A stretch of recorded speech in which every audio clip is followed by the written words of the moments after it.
Well, hello everyone. No camera because it decided not to work today. Some days it works, some days it doesn't. Some days it works but terribly. But anyway, I didn't want to wait to get this out because this is about another one of the anti-AI cases. New York Times and others suing OpenAI and Microsoft because of the usual things ChatGPT is stealing and everything else. But this is really about so much more than that. This time it's going to our privacy. And this is hardly the first time we've seen this, and we see it so much in so many different ways. And I wanted to point it out to you.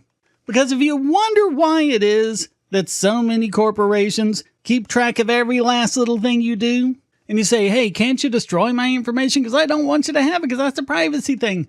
Well, take a gander at this. We write on behalf of plaintiffs, and we want to compel OpenAI to identify the output logs it has destroyed since the Times filed its original complaint on December 27, 2023.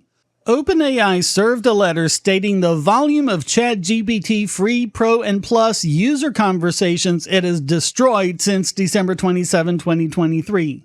As reflected in that letter, the volume of destroyed user conversations for these products is substantial over redacted user conversations. OpenAI also produced to news plaintiffs over 3 terabytes of metadata reflecting the volume of user conversations OpenAI had as of that date in its possession for ChatGPT Free, Pro, and Plus from December 9, 2022 until December 19, 2024. When the destroyed and retained user conversation data is viewed together, the following 3 facts are apparent. First, in the immediate months after the Times filed its initial complaint in December 2023, OpenAI had been destroying redacted of all user conversation data for its ChatGPT Free, Plus, and Pro products. Second, a few weeks before OpenAI sent its November 15, 2024 letter putting news plaintiffs on notice for the first time that it was not preserving user conversation data. And third, in January 2025, just after news plaintiffs sought to confirm for a second time that OpenAI was preserving all relevant user conversations. Okay, you see what's going on here. These lying-ass news organizations, along with these Rothwell Figg ambulance chasers, are saying what they always say, what companies have had to put up for years. Oh, why are you destroying data? What do you have to hide? As if it's a bad thing that OpenAI is destroying our user conversation data. We want sites to destroy our data. We want them to keep the ones that are necessary. But like if you go and delete a conversation, don't you want that conversation deleted on the back end? Do you really want that conversation hanging around back there so that it could potentially be sold in future to a data broker or available to a hacker who manages to smash his way in and grab everything? And what about all those settings that ChatGPT gives you? All the ones about what data you want to retain and what data you want them to get rid of. Get rid of that data, ChatGPT! Well, now these shysters come along and say, you deleted that data! You're doing something wrong! What are you trying to hide? And it's not just about AI or anything. These bullshit law firms have been doing this to companies for decades. So why do you think they're retaining all your data? Why do you think they're collecting everything, especially since it got a lot cheaper to just store everything? Because if you delete the wrong things, then someone like Rothwell Figg is going to come along and make it out like you've done something wrong and smear you in front of the judge and try to get this multi-million-dollar judgment from you. So why do you think they're retaining all your data?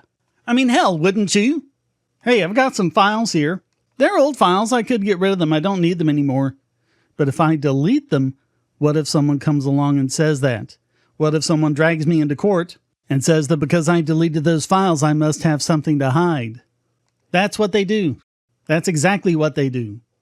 It's just like in Watergate. What really took Nixon down wasn't the Watergate tapes. It was the 18.5 minutes that had been erased. Because, ooh, that must be the really bad stuff, right? What was he really hiding? When in reality, in all probability, what was on those tapes was nothing worse than what was on the others, which was still pretty bad. But you see what they do, and you see how this gives them the incentive to keep every last little bit of your data.